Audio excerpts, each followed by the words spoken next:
अस्सलामुअलैकुम, हम सब न्यूज़ में खुशामदीद। शामिल करेंगे अब तक की अहम खबरें। भारतीय फौज की जानिब से शहरी आबादी को निशाना बनाने का सिलसिला जारी है। ताज़ा इश्तियाल अंगेज कार्रवाइयों में भारतीय फौज ने आज़ाद कश्मीर के खोईरट्टा सेक्टर को निशाना बनाया है। भारतीय इश्तियाल अंगेज गोलाबारी से इलाका मकीन घरों में महसूर होकर रह गए हैं। भारतीय फौज की बिला इश्तियाल फायरिंग के जवाब में पाक फौज की जानिब से भरपूर जवाबी कार्रवाई की गई है। गुज़िश्ता रोज भी भारत की जानिब से खोईरट्टा सेक्टर में बिला इश्तियाल फायरिंग के नतीजे में 3 खवातीन समेत 5 अफराद जख्मी हो गए थे।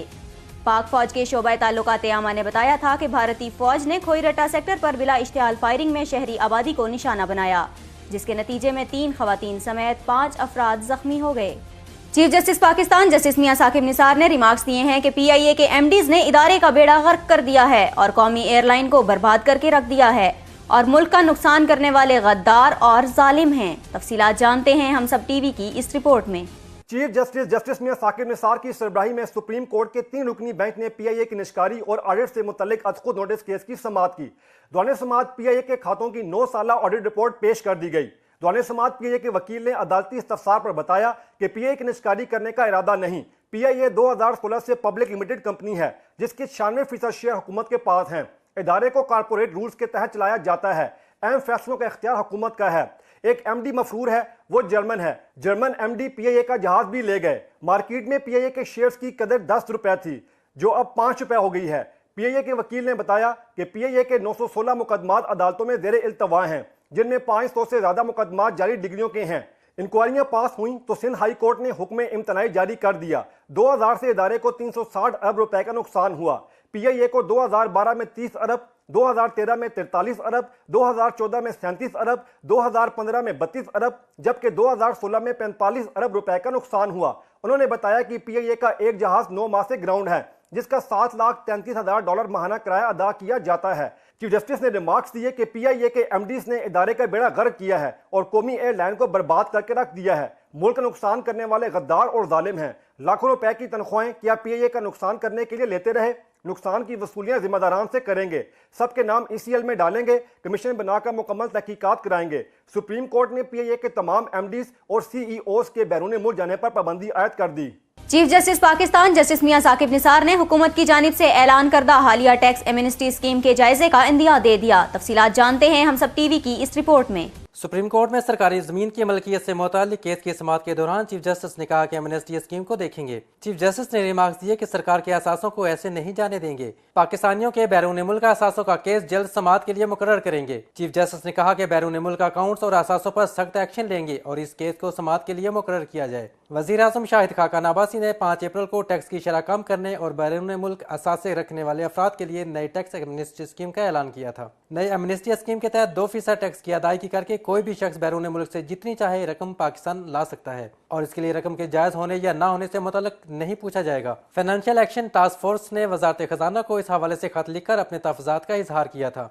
FATF का अपने खत में कहना था कि टैक्स एमनेस्टी स्कीम के मनी लॉन्ड्रिंग और दहशतगर्दों की फाइनेंसिंग जैसे मामलात पर पड़ने वाले मुमकिन असरात पर तहफ़्फ़ुज़ात हैं। चीफ जस्टिस ऑफ पाकिस्तान ने चीचावतनी में 8 साला बच्ची से ज्यादती और कत्ल का अज खुद नोटिस ले लिया। आइए इस हवाले से देखते हैं हम सब टीवी की ये रिपोर्ट। सुप्रीम कोर्ट के एलामिया में बताया गया कि चीफ जस्टिस ने मीडिया रिपोर्ट पर वाकये का नोटिस लेते हुए inspector general Punjab police captain Arif Nawaz को हिदायत की कि वो इस वाकये से मुतल्लिक 24 घंटों में अपनी रिपोर्ट पेश करें। चीचावतनी में नूर फातिमा कत्ल केस की तहकीकात करने वाली कमेटी ने थाना सिटी का दौरा किया और वाकये की तहकीकात का आगाज कर दिया। 4 रुकनी तफ्तीशी टीम ने केस से मुतल्लिक शवाहिद इकट्ठे किए और जेर हिरासत मशकूक अफराद के बयान भी कलमबंद किए। इसके साथ साथ मुतल्लिका पुलिस अफसरान से भी मालूमात इकट्ठी की हैं, जबकि बच्ची के वालिदैन से भी टीम के अरकान ने मुलाकात की। तहकीकाती कमेटी के नुमाइंदे inspector crime branch range Sheikhupura और DSP सर्कल चीचावतनी के हमरा मकतूला बच्ची के घर का दोबारा दौरा करेंगे और वाकये से मुतल्लिक मजीद मालूमात जमा करेंगे। बच्ची के साथ मुबैना रेप और जिंदा जलाए जाने का ये लर्जाखेज वाकया 8 अप्रैल को चीचावतनी के नवाई इलाके मोहम्मदाबाद के वार्ड नंबर 17 में इस वक्त पेश आया,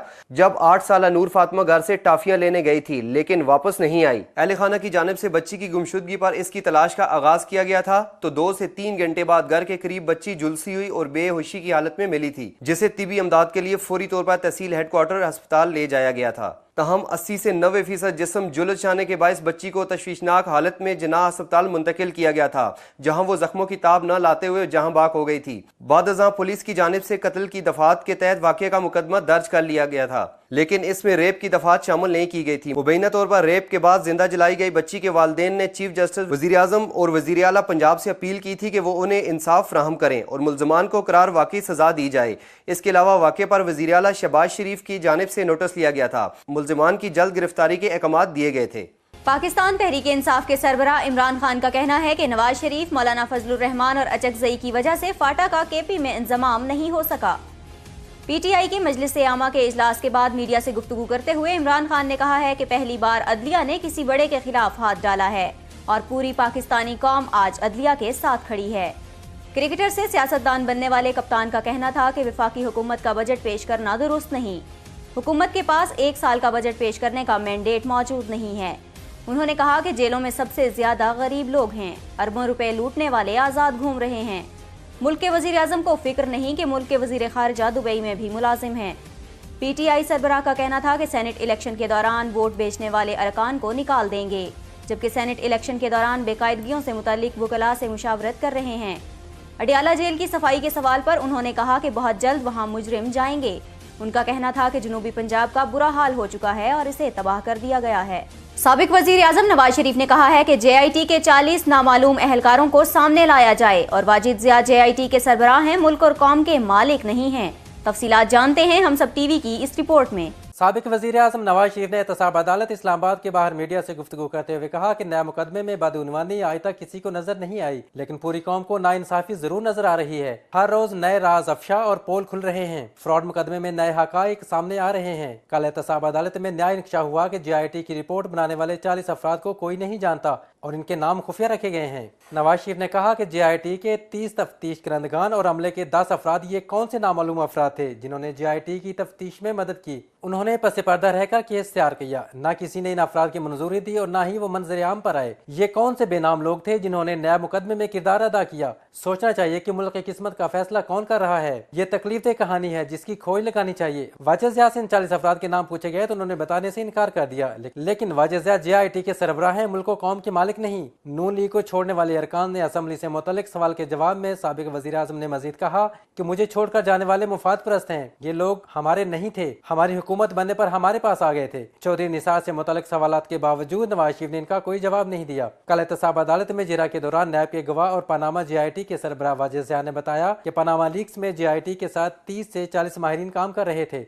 और इनका नाम JIT रिपोर्ट में जाहिर नहीं किया गया क्योंकि JIT ने इनका नाम खुफिया रखने के लिए सुप्रीम कोर्ट को दरखास्त दी थी। कौमी असम्बली में अपोजिशन लीडर खुर्शीद शाह का कहना है कि विफाक इकाइयों को पांव तले ना रौंदे। 45% अवाम को हुकूमत दोज़ख की गर्मी में धकेल रही है। तफसीलात जानते हैं हम सब टीवी की इस रिपोर्ट में। कौमी असम्बली में अपोजिशन लीडर खुर्शीद शाह ने कहा है कि पाकिस्तान में सबसे ज्यादा बिजली की चोरी लाहौर में होती है, मगर वहां लोड शेडिंग नहीं होती। सूबा सिंध, बलोचिस्तान और KPK में बिजली की चोरी 5 से 8%, जबकि टेक्निकल खसारा 21% है। टेक्निकल खसारा अवाम से लिया जा रहा है, जो कि हुकूमत की जिम्मेदारी बनती है। कराची इलेक्ट्रिक को हुकूमत हुक्म दे कि वो तेल से प्लांट जलाकर बिजली पैदा करे। 45% इलाके में लोड शेडिंग होगी तो हुकूमती दावे पर कोई यकीन नहीं करेगा। इन ख्यालात का इज़हार कौमी असम्बली में अपोजिशन लीडर खुर्शीद शाह ने कौमी असम्बली में वक्फा सवालात के दौरान करते हुए किया। खुर्शीद शाह ने कहा कि एक तरफ हुकूमत लोड शेडिंग के खात्मे का दावा कर रही है और दूसरी तरफ बलोचिस्तान, सिंध और सूबा KPK के सारिफीन को चोर कह रही है। ये पाकिस्तान की इकाइयां हैं और पाकिस्तान का आइन सबको मसावी हकूक देता है। मैं डेरा गाजी खान, लाहौर और फैसलाबाद की आवाम को भी पाकिस्तानी समझता हूँ। बिजली की लोड शेडिंग पर पब्लिक अकाउंट्स कमेटी में कई बार ब्रीफिंग हुई। तकरीर करने से दावे पूरे नहीं होंगे। लाहौर में सबसे ज्यादा बिजली की चोरी होती है क्योंकि लाहौर में 85% सारिफीन कमर्शियल हैं और 15% घरेलू सारिफीन हैं, इसलिए लोड शेडिंग नहीं होती। जबकि बलोचिस्तान, सिंध और सूबा KPK में 85 से 90% घरेलू सारिफीन हैं। लाहौर में टेक्निकल खसारा 5% से ज्यादा नहीं है, मगर दीगर इलाकों में ये 21% से ज्यादा है, जिसकी वजह से 50 साल पुराना इंफ्रास्ट्रक्चर है। आज भी 450 किलोमीटर दूर ग्रिड स्टेशन लगे हुए हैं। बलोचिस्तान के 40% इलाके में ग्रिड स्टेशन नहीं है। टेक्निकल खसारे को कम करना हुकूमत का काम है, मगर हुकूमत सारा बोझ अवाम पर डाल रही है और इदारों को हदूद में रहकर काम करना चाहिए। वफाक इकाइयों को पांव तले न रौंदे। 45% अवाम को हुकूमत दोज़ख की गर्मी में धकेल रही है। अगर हुकूमत इंफ्रास्ट्रक्चर को अपग्रेड नहीं कर सकती तो बता दे या सूबों को यह इख्तियार दे दे कि वो अपग्रेड कर लें। मुल्क के 45% हिस्से में लोड शेडिंग हो रही है। ऐसे में कोई हुकूमत के दावे पर यकीन नहीं करेगा। आज भी बलोचिस्तान में 16, सिंध में 12 और KPK में 10 घंटे लोड शेडिंग हो रही है। चोरी सिर्फ 8% है। असल मसला टेक्निकल खसारा है। उन्होंने कहा कि तेल महंगा होने की वजह से के इलेक्ट्रिक ने तेल से चलने वाले प्लांट बंद कर दिए हैं। हुकूमत कराची इलेक्ट्रिक सप्लाई को हुक्म दे कि वो तेल से चलने वाले बिजली के प्लांट चलाए। सिंध हाई कोर्ट ने लापता अफराद के हवाले से दायर आईनी दरख्वास्तों पर पुलिस और महकमा दाखिला की जानिब से पेचीदा रिपोर्ट्स पर सख्त इजहार बरहमी करते हुए मुतल्लिका हुकाम को 1 माह में जवाब जमा कराने का हुक्म दे दिया। आइए इस हवाले से देखते हैं हम सब टीवी की ये रिपोर्ट। जस्टिस आफ्ताब अहमद गौहर की सरबराही में लापता अफराद के हवाले से केस की समाअत के दौरान डिवीजनल बेंच की जानिब से मुतल्लिका पुलिस हुकाम को खबरदार किया गया कि अगर वो लापता अफराद के केसेस में मुकम्मल तफ्तीश का साथ पेश करने में नाकाम रहे तो इनके खिलाफ कार्रवाई की जाएगी। समाअत के दौरान जस्टिस आफ्ताब अहमद गौहर की जानिब से गुमशुदा शख्स यासीन जब्बार के हवाले से दकियानूसी रिपोर्ट जमा कराने पर पुलिस के तफ्तीशी अफसर की साजिश की गई। इस दौरान जज की जानिब से खबरदार किया गया कि लापता अफराद केस में बोगस रिपोर्ट जमा कराने वाले पुलिस अफसर को मुअत्तल भी किया जा सकता है और इनकी तनख्वाहें रोककर ही इनकी इस्लाह की जा सकती है। जस्टिस आफ्ताब अहमद गौहर ने रिमार्क दिए कि पुलिस हुकाम की जानिब से लापता अफराद का पता लगाने के लिए इकदाम नहीं किए जाते और वो इन मामलात में हमेशा गैर मुअस्सर तरीके से काम अंजाम देते हैं। इस मौके पर अदालत की जानिब से सिंध पुलिस के सरबराह डायरेक्टर जनरल ऑफ रेंजर्स, मुतल्लिका DIGs और दीगर हुकाम को 1 माह के अंदर अपना जवाब जमा कराने का हुक्म दिया। दौरान समाअत अदालत में 1 मार्च से लापता शमून याकूब की गुमशुदगी का मामला भी ज़ेरे गौर आया। अदालत को बताया गया कि नौजवान केमिकल कंपनी का मुलाजिम और डिफेंस हाउसिंग अथॉरिटी का रिहायशिता और कानून नाफिज करने वाले इदारों की जानिब से इसे घर से ले जाया गया। इस दौरान एक और दरखास्त गुजार शहनाज बीबी ने बताया कि कानून नाफिज करने वाले इदारों के छापे के दौरान इनके बहनोई को फेडरल B एरिया से घर से हिरासत में लिया गया था। उन्होंने कहा कि इनके अहल खाना ने इलाका पुलिस और दीगर आला कानून नाफिज करने वाले इदारों से रब्ता किया, लेकिन इन्हें इनके बहनोई के हवाले से कोई मालूमात नहीं दी गई। उन्होंने अदालत से दरखास्त की कि वो मुतल्लिका हुकाम को हुक्म दे कि उनके बहनोई को बाजियाब कराएं और अदालत के सामने पेश करें। अदालत में समाअत के दौरान बेंच ने महकमा दाखिला और पुलिस की जानिब से मुअत्तल SP राव अनवार के मुबैना पुलिस मुकाबलों में 250 अफराद के कत्ल पर गैर जानबदाराना तहकीकात की दरख्वास्त पर जवाब जमा न कराने पर भी बरहमी का इजहार किया। एडवोकेट मुजम्मिल मुमताज मेयर राजपुर की जानिब से एक दरख्वास्त दायर की गई, जिसमें अदालत से दरख्वास्त की गई कि वो 1992 से राव अनवार की सरबराही में जाली मुकाबलों में 250 अफराद के कत्ल की तहकीकात के लिए एक आला सतह कमेटी कायम करे। इस दौरान अदालत ने मुतल्लिका इदारों की जानिब से जवाब दाखिल न कराने पर बरहमी का इजहार किया और हदायत की कि वो आइंदा समाअत पर अपना जवाब जमा कराएं। वफाकी वज़ीर तवानाई अवैस लगारी ने वाज़ेह कर दिया है कि इलेक्ट्रिक अगर सुई सदरन के वाजिबात नहीं देगा तो इसे गैस नहीं मिलेगी। कौमी असम्बली में वफाकी वज़ीर अवैस लगारी ने कहा है कि नेपरा को इस मामले के लिए नोटिस लेना चाहिए। नेपरा के इलेक्ट्रिक और सुई सदरन मिलकर ये मसला हल करें। वफाकी वज़ीर का कहना था कि हुकूमत के इलेक्ट्रिक को ज़ायद बिजली फराहम कर रही है। जहाँ बिजली चोरी ज़्यादा होगी वहाँ बिजली कम होगी और मईशत पर इसका बुरा असर पड़ेगा। अवैस लगारी ने कहा कि हुकूमत बिजली चोरी का हुजम हम बर्दाश्त नहीं कर सकते। वाज़ेह रहे कि इलेक्ट्रिक और सुई सदरन तनाज़े के बायस कराची में तवील लोड शेडिंग की जा रही है और शदीद गर्मी में कराची के बासी बिजली की आंख मचोली से अजियत का शिकार हैं। सूबाई वज़ीर दाखिला सुहेल अनवर सियाल ने गुलकारा समीना सिंधु के कातिलों की गिरफ्तारी की तस्दीक कर दी। सामने आने वाली रिपोर्ट्स के मुताबिक लाड़काना के करीब गोठगंगा में मुनक्किदा एक तकरीब के दौरान बाज तमाशाइयों ने अचानक फायरिंग कर दी थी, जिसके नतीजे में रक्कासा समीना सिंधु मौके पर ही जाँ बहक हो गई थी। गुलकारा समीना सिंधु एक सिंधी गीत गा रही थी। गीत सुनते सुनते तकरीब में मौजूद एक शख्स ने गन पॉइंट पर गुलकारा से रक्स का मुतालिबा किया, लेकिन गुलकारा ने रक्स से इनकार कर दिया, जिस पर उस शख्स ने गुलकारा पर 3 गोलियां बरसा दी और इसके नतीजे में समीना सिंधु मौके पर ही जाँ बहक हो गईं। मकतूला के शहर का कहना है कि समीना सिंधु हामला थीं और ये दोहरा कत्ल है। सूबाई वजीर सेहत ख्वाजा सलमान रफीक ने कहा कि निश्तर अस्पताल में अद्वियात की किल्लत के जिम्मेदारों के खिलाफ कार्रवाई की जाएगी। सूबाई वजीर सेहत ख्वाजा सलमान रफीक ने कहा कि हुकूमत पंजाब सेहत की मयारी सहूलियात आवाम तक पहुँचाने के लिए कोशां है। निश्तर अस्पताल में अद्वियात की किल्लत की इंक्वायरी रिपोर्ट पर मुलव्विस अफराद के खिलाफ महकमाना कार्रवाई की जाएगी। सेहत के बारे में हुकूमती काविशों को सबोताज करने वाले अफराद को किसी सूरत माफ नहीं किया जा सकता। निश्तर अस्पताल में अद्वियात की फराहमी को यकीनी बनाया जाएगा और अद्वियात की खरीदो फरोख्त के बारे में तमाम निज़ाम को मौसर और फाल किया जाएगा। इन ख्यालात का इजहार उन्होंने निश्तर मेडिकल यूनिवर्सिटी के सेनेट के इजलास की सदारत करते हुए किया। शरीफ खानदान के खिलाफ इवन फील्ड रेफरेंस में नवाज शरीफ के वकील के बाद मरियम नवाज के वकील ने JIT सरबराह वाजिद ज़िया पर जिरह की। तफसीलात जानते हैं हम सब टीवी की इस रिपोर्ट में। इस्लामाबाद की नैब कोर्ट के जज मोहम्मद बशीर ने दायर एवन फील्ड रेफरेंस की समाअत की।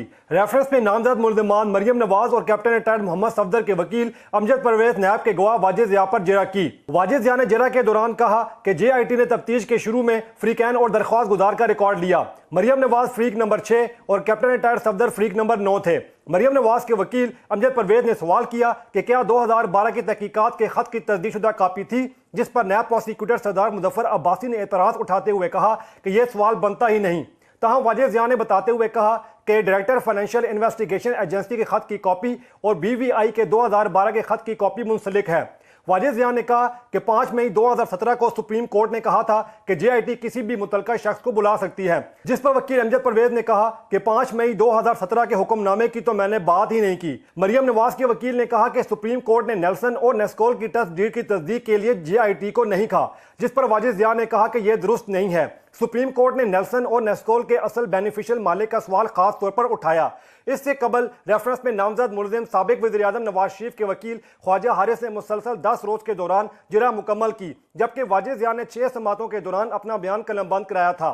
ख्वाजा हारिस ने वाजिद ज़िया से जिरा के दौरान कतरी खत, London flats, gulf steel mills और नवाज शरीफ के ओकामे से मुतल्लिक मुख्तलिफ नौयत के सवालात पूछे। जिरा के दौरान कई बार ख्वाजा हारिस और नायब प्रोसिक्यूटर सरदार मुजफ्फर अब्बासी के दरमियान तलख कलामी भी हुई और वाजिद ज़िया को सख्त सवालात का सामना भी रहा। सुप्रीम कोर्ट के पनामा केस से मुतल्लिक 28 जुलाई 2017 के फैसले की रोशनी में नायब ने शरीफ खानदान के खिलाफ 3 रेफरेंसेस एहतसाब अदालत में दायर किए, जो एवन फील्ड प्रॉपर्टीज, अल अजीजिया स्टील मिल्स और फ्लैगशिप इन्वेस्टमेंट से मुतल्लिक थे। नायब की जानिब से एवन फील्ड अपार्टमेंट्स रेफरेंस में साबिक वज़ीर-ए-आज़म नवाज शरीफ, उनके बच्चों हसन और हुसैन नवाज, बेटी मरियम नवाज और दामाद कैप्टन रिटायर्ड मोहम्मद सफदर को मुलजिम ठहराया गया। अल अजीजिया स्टील मिल्स जद्दा और 15 ऑफशोर कंपनियों से मुतल्लिक फ्लैगशिप इन्वेस्टमेंट रेफरेंस में नवाज शरीफ और उनके दोनों बेटों हसन और हुसैन नवाज को मुलजिम नामजद किया गया है। नायब की जानिब से इन तीनों रेफरेंसेस के ज़मनी रेफरेंस भी एहतसाब अदालत में दायर किए जा चुके हैं। लाहौर हाई कोर्ट ने नादहिंदा शुगर मिल्स के खिलाफ कार्रवाई करते हुए काश्तकारों को उनके बकाया जात दिलवाने का हुक्म दे दिया। तफसीलात जानते हैं हम सब टीवी की इस रिपोर्ट में। लाहौर हाई कोर्ट के जस्टिस आयशा ए मलिक ने काश्तकारों समेत 103 दरख्वास्तों पर शुगर मिलों के हवाले से अहम फैसला सुनाया। अदालत ने कैन कमिश्नर्स को शुगर मिलों के खिलाफ कार्रवाई करने और गन्ने के काश्तकारों को उनके वाजिबात दिलवाने का हुक्म दिया है। दरख्वास्त गुजारों ने हुकूमत पंजाब, कैन कमिश्नर्स और मिल्स मालकान को फरीक बनाया। बैंकों के वकील ने बताया कि बैंकों ने रहन रखवाई गई चीनी के अवज इन शुगर मिल्स को कर्ज दिया, लेकिन शुगर मिल्स मालकान ने कर्ज वापस ना किया और चीनी फरोख्त कर दी। काश्तकारों ने मौके इख्तियार किया कि उन्होंने brothers sugar mills, Pattoki sugar mills और दरिया खान शुगर मिल्स को गन्ना फरोख्त किया, लेकिन मिल्स मालकान उनके पैसे हड़प कर गए और ताहल उन्हें अदायगियां नहीं की गईं। अदालत शुगर मिल्स मालकान को मुआवजे की अदायगी का हुक्म दे। लाहौर हाई कोर्ट ने कैन कमिश्नर्स को शुगर मिलों के खिलाफ कार्रवाई करने और वाजिबात वसूल करने का हुक्म दिया। अदालत ने ब्रदर्स शुगर मिल से वसूल शुदा 35 करोड़ की रकम भी काश्तकारों में तकसीम करने की हिदायत की। ब्रदर्स शुगर मिल के बारे में बताया गया है कि यह शरीफ खानदान के अजीज़ो इकारब की है। भारत की जानिब से ख्वाजा मोइनुद्दीन चिश्ती अल मारूफ गरीब नवाज के उर्स पर अजमेर शरीफ जाने के ख्वाहिशमंद पाकिस्तानी ज़ायरीन को वीज़ा देने से इनकार के बावजूद पाकिस्तान की जानिब से बैसाखी मेले पर सिख यात्रियों का खुले दिल से इस्तकबाल। 1560 यात्री बैसाखी मेले के लिए पाकिस्तान पहुँच गए। बैसाखी मेले की तकरीबात में शिरकत के साथ यात्री वहगा के रास्ते लाहौर पहुँचे तो उनका पुरतपाक खैर मकदम किया गया। भारत से सिख यात्री 2 खुसूसी ट्रेनों के जरिए पाकिस्तान पहुँचे हैं, जिनमें मर्द और खवातीन दोनों ही बड़ी तादाद में शामिल हैं। इन यात्रियों के लिए वहगा रेलवे स्टेशन पर खाने समेत हर तरह की दीगर सहूलियात का इंतजाम किया गया था। हसन अब्दाल, ननकाना साहब और दीगर मकामात पर मजहबी रसूमात की अदायगी के बाद ये सिख यात्री 21 अप्रैल को वापस रवाना हो जाएंगे। मकबूजा कश्मीर में भारतीय मुजालिम के खिलाफ हुर्रियत क़यादत की काल पर आज वादी भर में मुकम्मल शटर डाउन हड़ताल की जा रही है। गुज़िश्ता रोज कलगाम में 4 नौजवानों की शहादत के खिलाफ हुर्रियत क़यादत की कॉल पर आज मुकम्मल हड़ताल की जा रही है और नमाज ज़ोहर की अदायगी के बाद भारत के खिलाफ मुजाहरे भी किए गए। मुश्तरका मुज़ाहमती क़यादत सैयद अली गिलानी, मीर वाइस उमर फारूक और यासीन मलिक की जानिब से हड़ताल की कॉल पर वादी भर में दुकानें बंद हैं। भारतीय पुलिस ने गुज़िश्ता रोज यासीन मलिक को गिरफ्तार और मीर वाइस उमर फारूक को नजरबंद कर दिया था। गुज़िश्ता रोज काबिज भारतीय फोर्सेज ने कलगाम में कार्रवाई करते हुए 4 कश्मीरियों को शहीद कर दिया था। अफगानिस्तान के सूबे गजनी में तालिबान के हमले में जिले गवर्नर समेत 15 सिक्योरिटी एहलकार हलाक हो गए।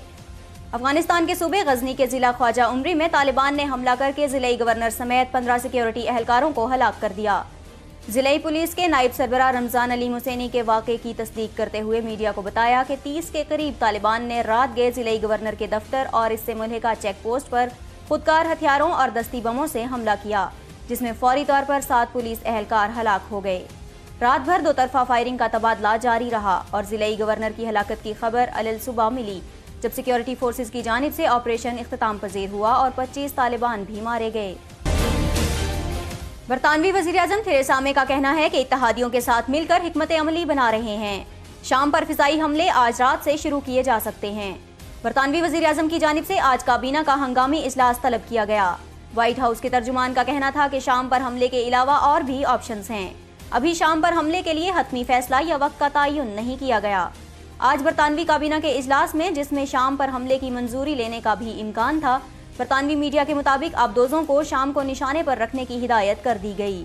अमरीकी सदर डोनाल्ड ट्रंप की जानिब से मिसाइल हमले की धमकी पर व्हाइट हाउस ने वाज़ेह किया है कि सदर ने अपने ट्वीट में सिर्फ एक ऑप्शन का जिक्र किया। ऑप्शंस और भी बहुत हैं, लेकिन अभी शाम पर हमले के लिए हतमी फैसला या वक्त का तयन नहीं किया गया। अमरीकी सदर डोनाल्ड ट्रंप ने सऊदी अरब के शाह सलमान से मुतालबा किया है कि सऊदी अरब और इसके इत्तेहादी कतर के साथ जारी तनाज़े को फौरी तौर पर हल करें, ताकि ईरान के खिलाफ एक मजबूत इत्तेहाद बनाया जा सके। अमरीकी मीडिया के मुताबिक अमरीकी सदर ने ये गुफ्तगू शाह सलमान बिन अब्दुल अजीज से 2 अप्रैल को की जाने वाले टेलीफोन कॉल पर की थी। ये बात 2 अमरीकी एहलकारों ने अपने नाम खुफिया रखने की शर्त पर बताई। अमरीकी सदर ने शाह सलमान से कहा कि सऊदी अरब कतर तनाज़े की वजह से खित्ते में अमरीका के इत्तेहादी मुमालिक भी आपस में बट गए हैं। उनका कहना था कि सऊदी अरब, मुत्तहिदा अरब अमारात और उनके इत्तेहादियों का कतर से झगड़ा समझ से बालातर है।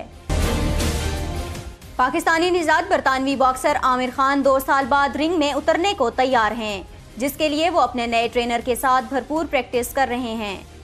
आमिर खान 21 अप्रैल को वेल्टर वेट कैटेगरी मुकाबले में कैनेडियन बॉक्सर फिलो ग्रेको के मद्दे मुकाबिल होंगे, जिसके लिए उन्होंने भरपूर प्रैक्टिस का आगाज कर दिया है।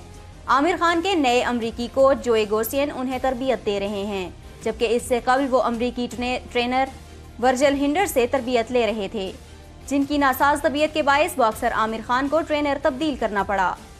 लिवरपूल के एको अरीना में होने वाले इस मुकाबले में आमिर खान को होम ग्राउंड का फायदा होगा, जहां शायकीन उनकी फाइट देखने के लिए बेताब हैं। और अब बात करेंगे मौसम की। महकमा मौसमियात के मुताबिक आइंदा 24 घंटों के दौरान मुल्क के बेशतर हिस्सों में मौसम खुश्क रहने का इम्कान है, जबकि पहाड़ी इलाकों में हल्की बारिश भी मुतवक्के है। हम सब न्यूज़ से अब तक के लिए इतना ही। मज़ीद खबरों और अपडेट्स के लिए विजिट कीजिए humsab.tv।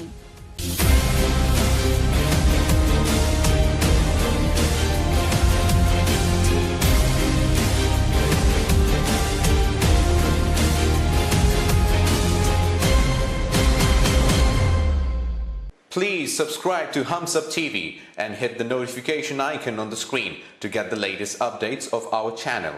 Thank you for watching Humsab TV.